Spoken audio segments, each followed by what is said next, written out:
Hello বন্ধুরা, সবাই কেমন আছো? চলে আসলাম একটা মজার খাবার নিয়ে।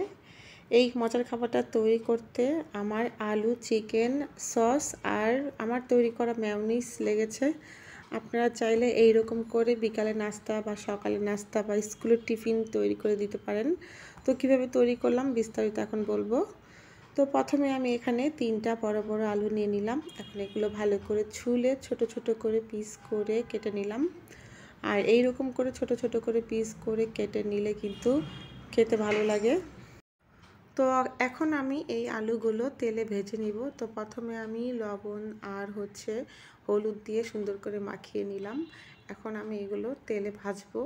আর আমি সব সময় কম তেলেই সব কিছু খাবার রান্না করি, তো বেশি পরিমাণ তেল নেই না। তো যাই হোক, অল্প পরিমাণ তেল নিয়ে তারপর আলুগুলো সুন্দর করে ভেজে নিলাম। আর এখানে ছোট ছোট করে পিস করে মুরগির মাংস, এই মুরগির মাংসগুলো এখন আমি ধুয়ে সুন্দর করে ভেজে নিব। তো ওটা রেডি হতে হতে আলু ভাজিগুলো হয়ে গেল। এখন আমি এগুলো সবগুলো আলু একটা বাটিতে করে নিয়ে নিব, বাটিতে করে উঠা রাখবো। তো যেহেতু আমার মুরগির পিসগুলো সুন্দর করে ধোয়া হয়ে গেছে, এখন এগুলো আমি হলুদ আর লবণ দিয়ে সুন্দর করে মাখিয়ে তারপর ভাজি করব। তো হলুদ আর লবণ মাখানো শেষ হয়ে গেছে। এখন আমি আলু যেভাবে ভেজে নিলাম ঠিক ওইভাবেই এগুলো সবগুলো মুরগি ভেজে নিব। তো আলুগুলো সবগুলো ঢেলে নিলাম। এখন আমি যেটাতে করে আলু ভাজি করলাম ঠিক ওই প্যানে করেই আমি মুরগির পিসগুলো ছোট ছোট মুরগির পিসগুলো আমি ভালো করে ভেজে নিব। আর মুরগির পিসের সঙ্গে কিন্তু এখানে চাইলে মাশরুম বা ব্ল্যাক অলিভও দেওয়া যায়, আবার যদি কেউ চায় গাজরও দেওয়া যায়। যেহেতু আমার বাসায় দুইটাই জিনিস ছিল, তো এই জন্য আমি দুটো জিনিস দিয়েই রান্না করে ফেললাম। তো ভাজা শেষ হয়ে গেল। এখন আমি মেয়োনিজটা তৈরি করব। আর মেয়োনিজ তৈরি করার জন্য এখানে 2টা ডিম নিলাম সেদ্ধ করা, তারপর 1 পিস রসুন আর 1 পিস ছোট্ট একটু মরিচ, লবণ আর দুধের গুঁড়ো দিয়ে সামান্য পরিমাণ ঘি দিয়ে ভালো করে ব্লেন্ড করে নিব। আর এইভাবে যদি বাসায় মজার মজার মেয়োনিজ তৈরি করা যায় একদম ঝামেলা মুক্ত, তাহলে কিন্তু সবাই খেতে খুব পছন্দ করে। আর যাদের বাসায় ছোট বাচ্চা আছে তাদের বাসায় কিন্তু এরকম মেয়োনিজ তৈরি করে খেলেই কিন্তু ভালো হয়, কারণ বাহিরের মেয়োনিজে অনেক ধরনের উপাদান থাকে।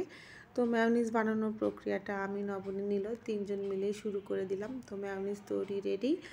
এখন আমার এখানে যে মুরগির মাংসটা আর আলুটা ছিল ওটাও রেডি হয়ে গেছে। তো ডেকোরেশন করার জন্য এখানে আমি 3জনের জন্য 3টা গ্লাস নিয়ে নিলাম। এখন আমি মুরগি ভাজা আর আলু সুন্দর করে একটা করে গ্লাসে নিয়ে নিব। এরকম করে 3জনের জন্য 3টা গ্লাসে নিয়ে নিব। আর এটা পরিবেশন করতে যেমন ভালো লাগে, খেতেও কিন্তু অনেক ভালো লাগে।